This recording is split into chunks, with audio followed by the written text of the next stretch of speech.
मराठी बाणा, लढूया मराठी अस्मितेसाठी. आपला आवाज, आपली वृत्तवाहिनी.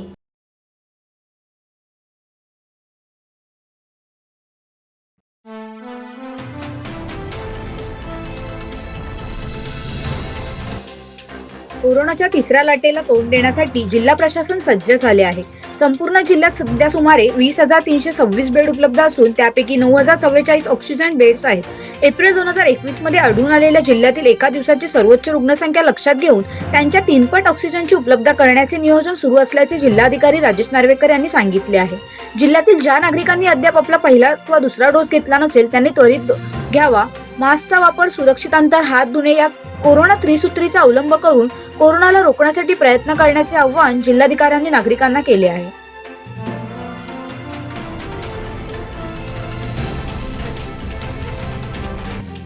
राज्य शासनाकडे गेल्या काही दिवसांमध्ये कोविड-19 पॉझिटिव्ह रुग्णांची तसेच ओमिक्रॉन बाधित रुग्णांची नोंद सातत्याने वाढत आहे.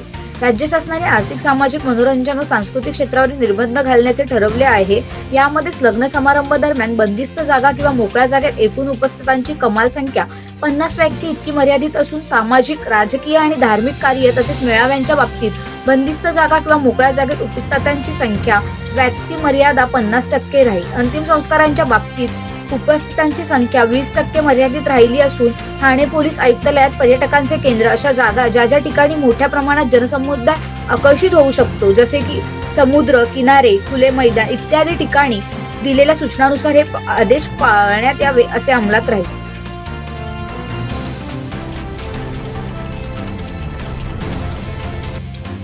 केंद्र शासनाने सन 2021-22 या वर्षापासून पशुसंवर्धनाद्वारे उद्योजकता व कौशल्य विकासावर आधारित नवीन सुधारित राष्ट्रीय पशुधन अभियान योजनेअंतर्गत शेळी, मेंढी पालन, कुक्कुटपालन, वराह पालन तसेच पशुखाद्य व वैरण विभागा अंतर्गत मुर्गा साक निर्मिती, TMAR व फॉडर ब्लॉक निर्मिती आणि वैरण बियाणे उत्पादन या योजनांकरता 50% अनुदान उपलब्ध करून देण्यात येणार आहे असे सांगितले असून अनुदानाची अधिकतम मर्यादा शेळी मेंढी पालनाकरता ₹50 लक्ष, कुक्कुटपालनाकरिता ₹25 लक्ष, वराह पालनाकरिता ₹30 लक्ष व पशुखाद्य व वैरण विकासासाठी ₹50 लक्ष अशी आहे.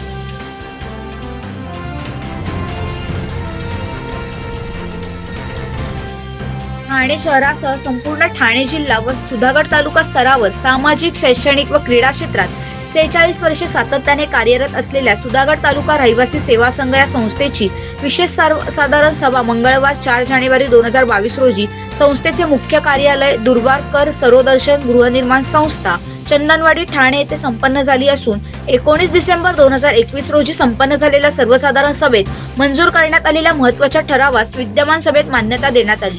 संस्थेचे नवनियुक्त अध्यक्ष विठ्ठल घाडगे, सरचिटणीस राजू पातेरे, खजिनदार विजय पवार व सल्लागार समितीच्या एकत्रित विचारांची संस्थेच्या कामाचा वाढता आलेख, सामाजिक व शैक्षणिक जबाबदारी, कार्याची व्याप्ती, जनसंपर्क व नजीकच्या काळातील संस्थेची सर्व स्तरावरील समाज बांधवांसाठी असलेले धोरण, शासकीय संपर्क व पत्रव्यवहार इत्यादी बाबींचा सखोल विचार करून 2021 ते 2024 या कालावधीसाठी पदाधिकाऱ्यांच्या नियुक्त्या करण्यात आल्या.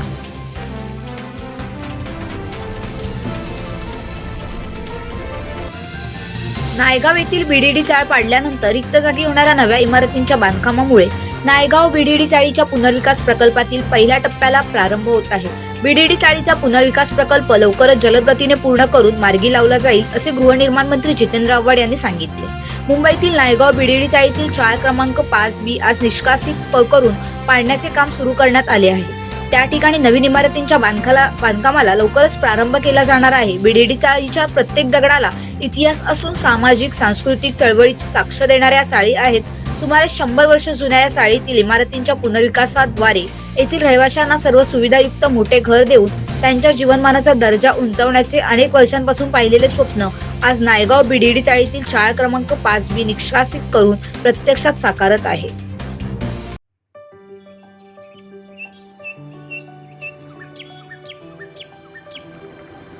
अरे निवडणुका जवळ आल्या आहेत, मजा ना. मजा काय त्यात? अरे सुट्टी मिळेल, मस्त पिकनिक काढू, धमाल करू. तू मतदान नाही करणार आहेस? अरे माझं नावच नाहीये मतदार यादीत. काय बोलतो? काय यंग ब्रिगेड, निवडणुकीवर चर्चा चालली आहे म्हणायची. बरं वाटलं, पण तुम्ही निवडणुकीच्या राजकारणात रस घेताय बघू ना.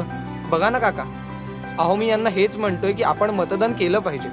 पण हा अमोल, याचं तर मतदार यादीत नावच नाही. त्या दिवशी सुट्टी आहे म्हणून हा पिकनिकला जायचं म्हणतोय.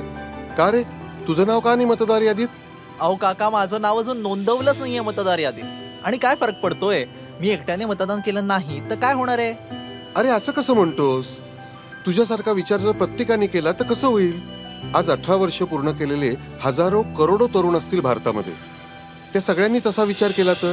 आणि काय रे, तुम्ही देश बदलायची गोष्ट करता आणि मग मतदानासारख्या महत्वाच्या कामाला नकार का देता? आणि तुझं काय रे? माझं नाव आहे मतदार यादीत, पण मी आता लांब राहायला गेलोय आणि एवढ्या लांबून कोण येणार आहे मतदान करायला? अरे अशी कशी रे तुम्ही मुलं? सरकारी कामात मदतही नाही करायची आणि सरकारच्या नावाने खडे फोडायचे. कसं होणार अशानी? आणि मला एक सांग, तुझे आजोबा गेले ना मागच्या महिन्यात, त्यांचं नाव कमी केलं? कमी करायचं असतं का?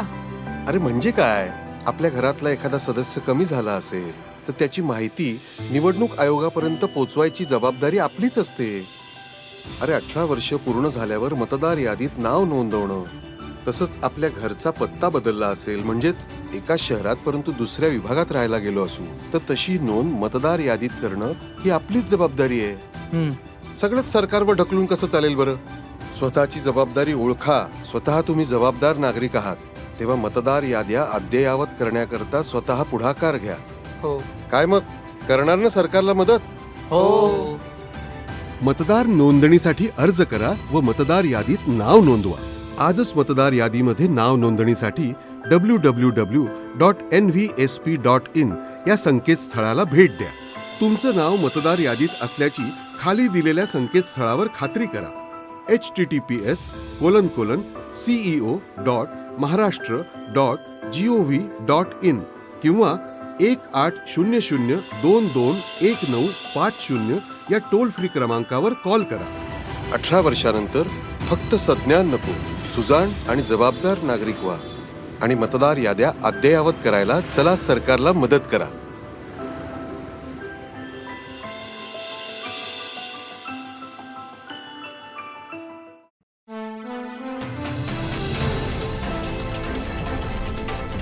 अनुसूचित जाती व नवोदितांसाठी भारतरत्न डॉक्टर बाबासाहेब आंबेडकर स्वाधार योजना सुरू केलेली आहे.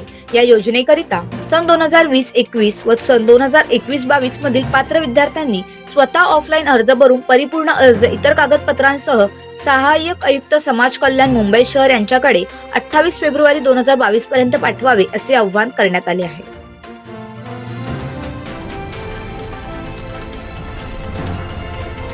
उत्कृष्ट पत्रकारिता पुरस्कार 2021 या स्पर्धेसाठी 31 जानेवारी पर्यंत प्रवेशिका पाठविण्याचा माहिती व जनसंपर्क महासंचालनाने आवाहन केले आहे. याबाबतचे माहितीपत्रक आणि अर्जाचे नमुने http://maharashtra.government.in आणि http://dgpr/maharashtra.government.in या संकेतस्थळावर उपलब्ध आहेत. या स्पर्धेत उत्कृष्ट पत्रकारिता, उत्कृष्ट लेखन, उत्कृष्ट दूरचित्रवाणी, वृत्तकथा, उत्कृष्ट छायाचित्रकार, समाज माध्यम आणि स्वच्छता अभियानाबाबत केलेल्या जनजागृतीपर लेखनासाठी पुरस्कार दिले जातील. या पुरस्कारांमध्ये 11 राज्यस्तरीय तर 8 विभागीय स्तरावरील पुरस्कारांचा समावेश आहे. स्पर्धेसाठी दिनांक 1 जानेवारी 2021 ते 31 डिसेंबर 2021 या कालावधीत प्रसिद्ध झालेल्या लेखन, छायाचित्रे, वृत्तांकनाच्या प्रवेशिका पाठवाव्यात. राज्यातील स्पर्धकांना जिल्हा माहिती कार्यालय तर मुंबई शहर उपनगर जिल्ह्यातील इच्छुकांना महासंचालनाच्या मंत्रालयात कार्यालयात अर्ज मिळतील.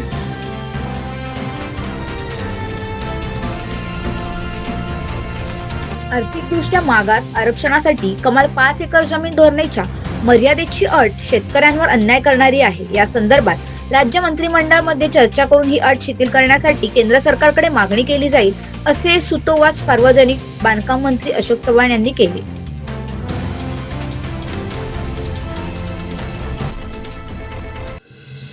मराठी भाषेतील उत्कृष्ट वाङ्मय निर्मितीसाठी प्रकाशन वर्ष 2021 करिता राज्य शासनाच्या वतीने देण्यात येणाऱ्या यशवंतराव चव्हाण राज्य वाङ्मय पुरस्कारासाठीच्या प्रवेशिका जिल्हाधिकारी कार्यालयात तसेच महाराष्ट्र राज्य साहित्य आणि सांस्कृतिक मंडळाच्या कार्यालयात दिनांक 1 जानेवारी 2022 ते 31 जानेवारी 2022 पर्यंत पाठविण्यात येणार आहेत. दिनांक 1 जानेवारी 2021 ते 31 डिसेंबर 2021 या कालावधीत प्रकाशित झालेली प्रथम आवृत्ती पुस्तके या स्पर्धेसाठी पात्र आहेत. या स्पर्धेची नियमावली व प्रवेशिका सचिव, महाराष्ट्र राज्य साहित्य आणि संस्कृती मंडळ, रवींद्र नाट्य मंदिर इमारत, 2रा मजला, सयानी रोड, प्रभादेवी, मुंबई यांच्या कार्यालयात तसेच मुंबई शहर व मुंबई उपनगर 2 जिल्हे वगळता अन्यत्र संबंधित जिल्ह्याचे जिल्हाधिकारी यांच्या कार्यालयात विनामूल्य उपलब्ध होतील.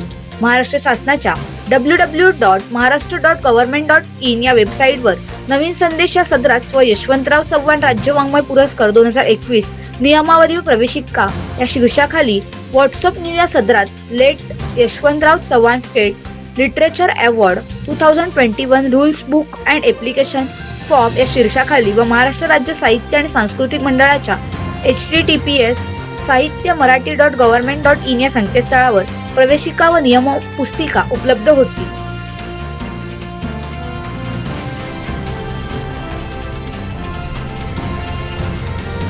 अष्टविनायक विकास आराखडा राबविताना संबंधित विश्वस्त संस्थेला विश्वासात घेऊन पायाभूत सुविधा उपलब्ध करून देण्याचे पर्यटन मंत्री आदित्य ठाकरे यांनी निर्देश दिले असून या संदर्भातली ऑनलाईन आढावा बैठक पर्यटन राज्यमंत्री अदिती तटकरे यांच्या उपस्थितीत झाली.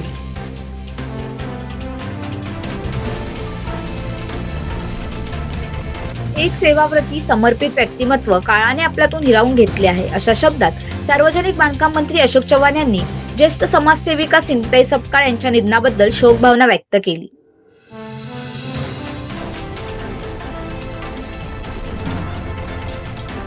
सिंधुताईंच्या निधनाची बातमी धक्कादायक. आईच्या ममतेने हजारो अनाथांचा सांभाळ करणारी ती मातृदेवताच होती अशा शब्दात मुख्यमंत्री उद्धव ठाकरे यांनी ज्येष्ठ सामाजिक कार्यकर्त्या पद्मश्री सिंधुताई सपकाळ यांच्या निधनाबद्दल भावना व्यक्त केल्या आहेत.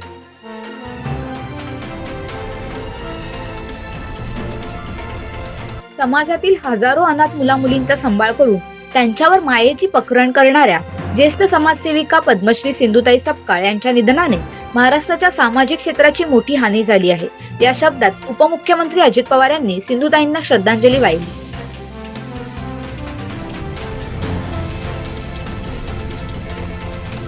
राज्यात गेल्या आठवड्यापासून कोरोनाच्या रुग्णसंख्या मोठ्या प्रमाणात वाढत आहेत. काल राज्यात 18,000पेक्षा अधिक रुग्ण आढळले असून मार्च-एप्रिल दरम्यान राज्य शिक्षण मंडळाच्या होणाऱ्या लेखी परीक्षांसाठी लवकरच आढावा बैठक होणार असल्याची माहिती सूत्रांनी दिली आहे. शिक्षण मंडळाकडून 10वी-12वीच्या परीक्षा ऑफलाईन पद्धतीने घेतल्या जाणार असून त्यासाठीचे वेळापत्रकही गेल्या महिन्यापूर्वी जाहीर करण्यात आले होते. मात्र मुंबई, ठाणे आदी महापालिका क्षेत्रात 10वी-12वीचे वर्ग आणि शाळा सुरू असल्या तरी येत्या काही दिवसातच कोरोनाच्या नव्या व्हेरियंटमुळे परिस्थिती बिघडण्याची भीती मंडळातील अधिकाऱ्यांना होत आहे. त्यामुळेच येत्या काही दिवसात 9 विभागीय मंडळातील परिस्थितींचा आढावा घेतला जाणार आहे. मात्र या परीक्षांमध्ये बदल करण्याचा कोणताही विचार सध्या मंडळाकडे नसल्याने वरिष्ठ अधिकाऱ्यांकडून सांगण्यात आले.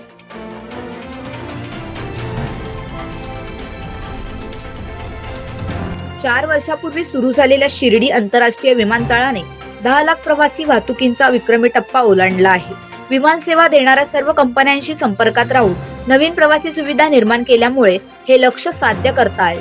शिर्डी आंतरराष्ट्रीय विमानतळावरून 1 ऑक्टोबर 2017 रोजी प्रवासी वाहतूक सेवा सुरू झाली होती. या विमानसेवेने 3 जानेवारी 2022 रोजी 10 लाख प्रवासी वाहतुकीचा विक्रमी टप्पा ओलांडला आहे. हे लक्ष्य संपादन करताना शिर्डी विमानतळावर जवळपास 13,000 विमान उड्डाणांची नोंद करण्यात आली असून टाळेबंदीमुळे मागील काही महिने शिर्डी विमानतळ बंद होते. मात्र महाराष्ट्र विमानतळ विकास कंपनी मार्फत शिर्डी विमानतळावर अत्यंत काळजीपूर्वक लक्ष केंद्रित करण्यात आले आहे.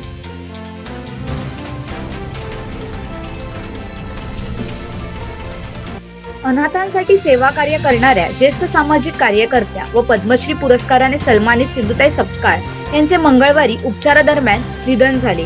सिंधुताईंच्या निधनाने हजारो अनाथ मालकांची माय हरपली असून माईंच्या मुलासह संपूर्ण महाराष्ट्रावर शोककळा पसरली आहे. सिंधुताईंच्या निधनानंतर अनेक स्तरातील मान्यवर मंडळींनी तीव्र शोक व्यक्त केला असून अनाथ मुलांसाठी सिंधुताईंनी उभे केलेले सामाजिक कार्य अनेक पिढ्यांना मार्गदर्शक ठरेल. या शब्दात राष्ट्रवादी काँग्रेसचे सर्वेसर्वा शरद पवार यांनी शोक व्यक्त केला आहे.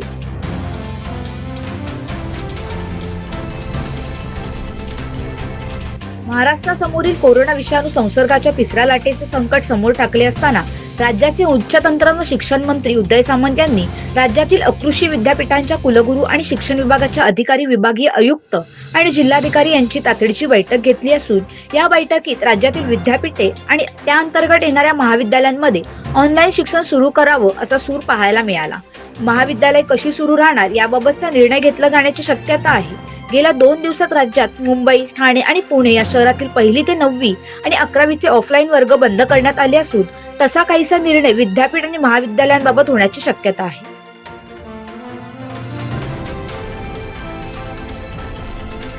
राज्यातील कोरोना रुग्णांची संख्या वाढत असली तरी राज्यात तुर्तास लॉकडाऊन न लावण्याचा निर्णय घेण्यात आला आहे. मात्र वाढती गर्दी आणि रुग्णसंख्या पाहता निर्बंध अधिक कडक करण्याचा विचार राज्य सरकारने केला आहे. उपमुख्यमंत्री अजित पवार यांच्या अध्यक्षतेखाली आज मंत्रालयात तासभर बैठक पार पडली असून या बैठकीला आरोग्यमंत्री राजेश टोपे, आरोग्य सचिव, वैद्यकीय शिक्षण सचिव व मुख्य सचिवही उपस्थित होते. यावेळी राज्यात कोणताही लॉकडाऊन न लावण्याचा निर्णय घेण्यात आला. मात्र नागरिकांनी गर्दी करू नये म्हणून निर्बंध अधिक कडक करण्याचा निर्णय घेण्यात आला आहे. तसेच कंटेनमेंट झोन वाढवणे, लसीकरण वेगाने करणे, रुग्णालयांची सज्जता आदींचा आढावा यावेळी घेण्यात आला. या बैठकीची मुख्यमंत्री उद्धव ठाकरे यांना माहिती दिली जाणार असून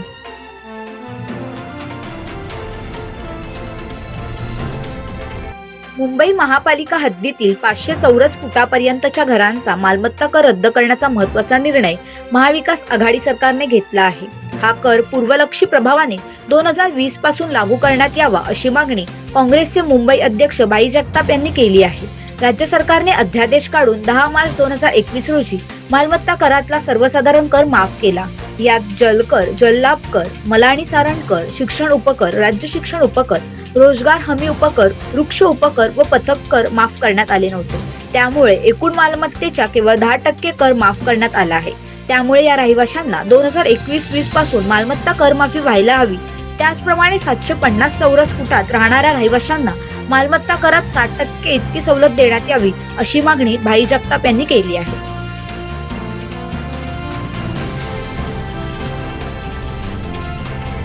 जिल्ह्यातील शासकीय, निमशासकीय, खाजगी अशा सर्व आस्थापनांमध्ये कोविड लशीच्या 2 मात्रा न घेणाऱ्यांना प्रवेश देण्यात येऊ नये आणि 30 जानेवारी 2022 पर्यंत 1ली ते 8वी पर्यंतच्या शाळा बंद ठेवाव्यात असे निर्देश राज्याचे उपमुख्यमंत्री तथा जिल्ह्याचे पालकमंत्री अजित पवार यांनी दिले. विधान भवन येथे आयोजित पुणे जिल्हा कोविड व्यवस्थापन बैठकीत ते बोलत होते.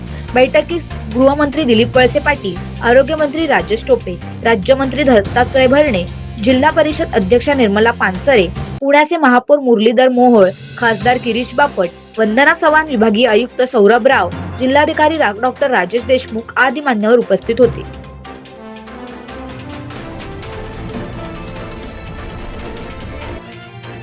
ओमिक्रॉनचा संसर्ग झाल्यास बाधित व्यक्तींचा विलगीकरण कालावधी आणि उपचार पद्धतीबाबत मार्गदर्शक सूचना देण्याची विनंती केंद्र सरकारला करण्यात आली असून याबाबत लवकरच निर्णय घेण्यात येईल. संसर्ग वाढल्यास लागणारे आवश्यक मनुष्यबळ उपलब्ध करून देण्याविषयी देखील केंद्र सरकारशी चर्चा करून निर्णय घेण्यात येईल.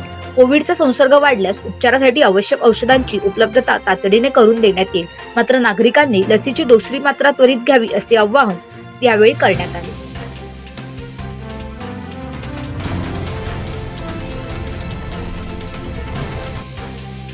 नागपूर मुंबई मार्गे औरंगाबाद हा समृद्धी महामार्ग 23 जानेवारी रोजी स्वर्गीय बाळासाहेब ठाकरे यांच्या जयंतीदिनी वाहतुकीसाठी खुला करण्याच्या हालचाली सुरू आहेत. पहिल्या टप्प्यात नागपूर ते शिर्डीपर्यंत वाहतुकीसाठी हा मार्ग सुरू करण्यात येईल. कॉन्क्रीटच्या मार्गाचे औरंगाबाद जिल्ह्यातील 112 किलोमीटर लांबीच्या कॉन्क्रीट रस्त्याचे काम पूर्ण झाले आहे. जिल्ह्यात 4 इंटरचेंजेसची कामे पूर्ण झाली असून सध्या पांढरे पट्टे मारणे, चिन्हांचे फलक, टोल प्लाझाच्या ठिकाणी इन्फॉर्मेशन सिस्टम, संरक्षण भिंती, पुलाची रंगरंगोटी ही कामे सुरू आहेत. पहिल्या टप्प्यात नागपूर ते शिर्डीपर्यंत 520 किलोमीटर पैकी 480 किलोमीटर लांबीचा महामार्ग तयार आहे. वाशिम व बुलढाणा जिल्ह्यातील काही ठिकाणी पूल व उरलेल्या 40 किलोमीटरचे काम सुरू असून तिथे वाहनांना वळण दिले जाईल.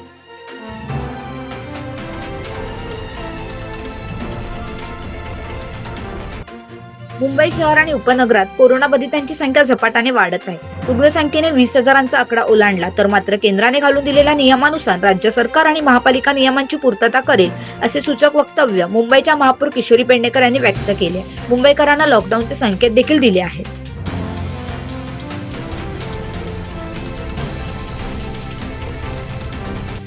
राज्यात कोरोना विषाणूचा संसर्ग झपाट्याने वाढणार असल्याचा इशारा तज्ज्ञांनी दिला असल्याने परिस्थिती नियंत्रणात राहण्यासाठी आवश्यक त्या उपाययोजना कराव्यात असे आरोग्य यंत्रणेने सज्ज राहावे व इतर विभागांनी त्यांच्याशी समन्वयाने कामे करावी अशा सूचना उपमुख्यमंत्री अजित पवार यांनी आज दिल्या.